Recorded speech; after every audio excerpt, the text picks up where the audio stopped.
प्रभु, बहुत भोले निकले आपके ये भक्त, किंतु अब ये राजा तो उन्हें दंड देकर ही रहेगा। तो आपके पास आपकी भूल का कोई उचित कारण नहीं, तो तैयार हो जाइए कठोर दंड पाने के लिए। कुछ तो कहिए, कुछ कहिए ना। महाराज, मैंने कोई वचन भंग नहीं किया है। मैंने अपना सर्वश्रेष्ठ प्रयास किया है। उसका मैंने वचन दिया था और मुझे पूर्ण विश्वास है मैंने वैसा ही किया है। अच्छा, तो ये आपका सर्वश्रेष्ठ प्रयास था, तभी आपने श्री कृष्ण जी के स्थान पर श्री गणेश जी की मूर्ति बनाई। महाराज, मुझे क्षमा कीजिए। प्रभु के इस भक्त से किसी अन्य की मूर्ति बनती ही नहीं। मैं कितनी भी चेष्टा करूं, किंतु मेरे हाथों से मेरे आराध्य देव श्री गणेश जी की मूर्ति ही बन जाती है। महान मूर्तिकार अपनी इच्छा अनुसार एक मूर्ति नहीं बना सका। कौन विश्वास करेगा इस कथन पर? नहीं, मैं क्षमा नहीं करूंगा तुम्हें। महाराज, आप मुझे अवश्य दंड दीजिए। दंड मैं अवश्य स्वीकार करूंगा महाराज, किंतु मैंने असत्य नहीं कहा है। भक्त की आंखों में तो उसके आराध्य देव की मूर्ति विराजमान होती है और हृदय में प्रभु। मेरे तन मन में, रोम रोम में, हृदय में, आंखों में, यहाँ तक कि मेरी उंगलियों में भी मेरे प्रभु श्री गणेश जी की मूर्त ही समाई है। अन्य सभी को लेकर मुझे ज्ञान अवश्य है, किंतु पहचान सिर्फ मेरे आराध्य देव गणेश जी की ही।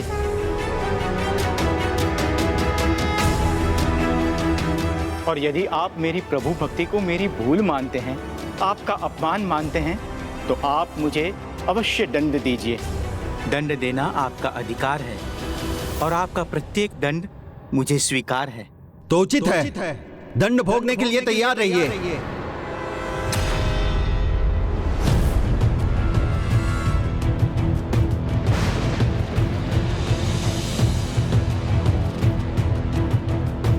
दंडनायक, दंडनायक।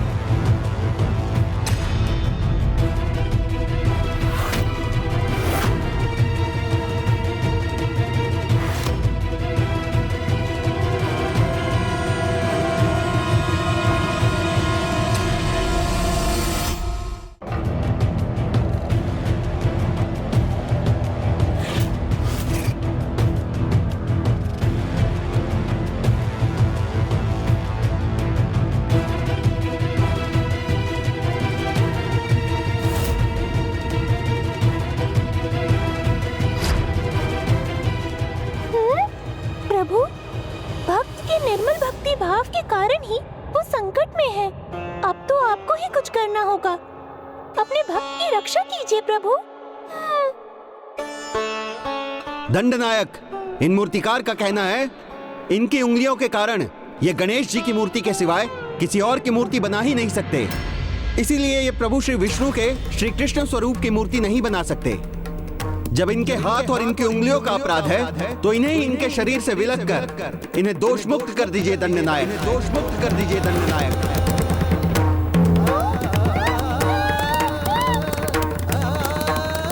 खड़े मत रहिए दंडनायक, काट दीजिए इनके हाथ।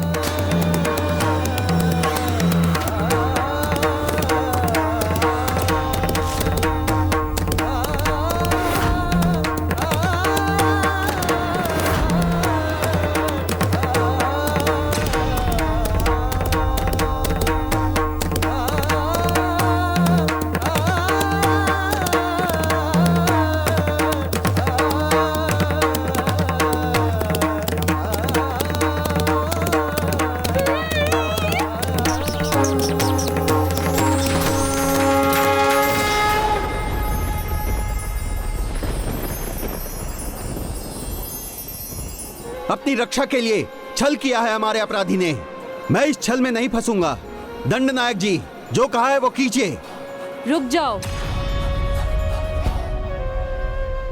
क्षमा कीजिए महाराज, किंतु दंड नहीं, इन्हें तो पुरस्कार मिलना चाहिए। ये क्या कह रही है महारानी?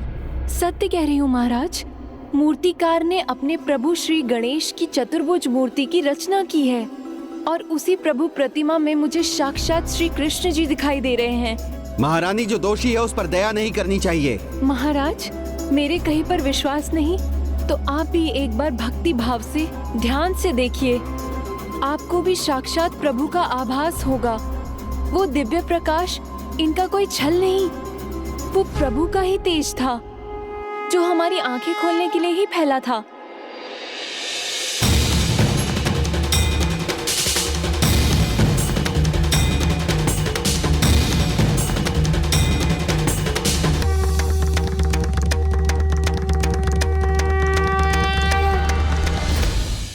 किंतु अपराध तो किया है इन्होंने और अपना वचन भंग भी किया है, और आपको दिया गया मेरा वचन तोड़ने पर विवश किया है।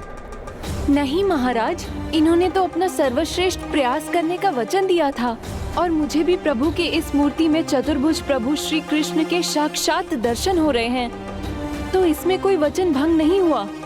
इसीलिए ये किसी दंड के अधिकारी नहीं, अपितु इन्हें तो पुरस्कार मिलना चाहिए। जिस दंड का आधार महारानी को दिया वचन था, महारानी के प्रसन्न होने पर अब उसका कोई कारण नहीं। आपकी कला से, आपकी भक्ति से महारानी को प्रभु के दर्शन हुए, इसलिए मैं आपको पुरस्कार देना चाहता हूं।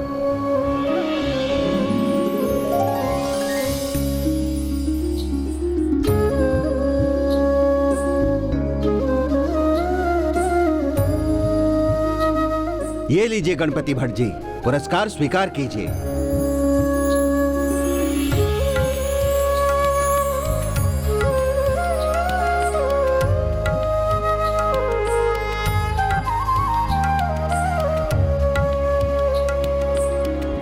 धन्यवाद महाराज।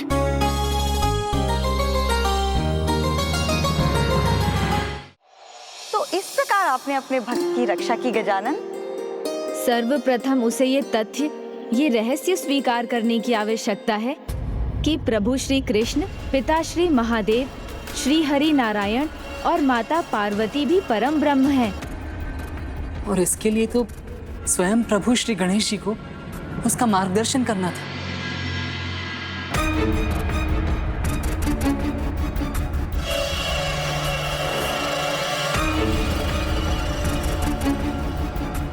क्या हुआ गुरु, अब आप इतने उदास क्यों हैं? महाराज के दंड से तो बच गए। ये आभूषण आपको पुरस्कार में मिला है, ये तो आनंद की बात है। सुखिया, मेरे लिए इस पुरस्कार का कोई मूल्य नहीं। मेरे लिए तो प्रभु की भक्ति का ही मूल्य है, और वो मुझे तब मिलेगा जब मेरे प्रभु मुझे दर्शन देंगे और मुझे मोक्ष प्रदान करेंगे। प्रभु, अचानक कहाँ जा रहे हैं आप? अपने भक्त की बनाई मूर्ति देखने। ये चमत्कार था विघ्नहर्ता श्री गणेश का, अन्यथा इतने बड़े संकट से बचना असंभव था।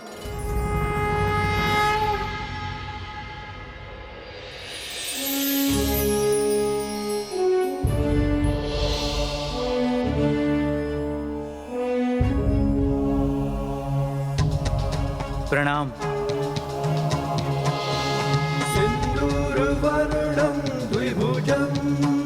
प्रणाम ब्राह्मण देवता, हम आपके लिए क्या कर सकते हैं? मैं तो बस आपके हाथ की बनाई मूर्तियां देखने आया था, बहुत ही अच्छी हैं। मुझे विश्वास है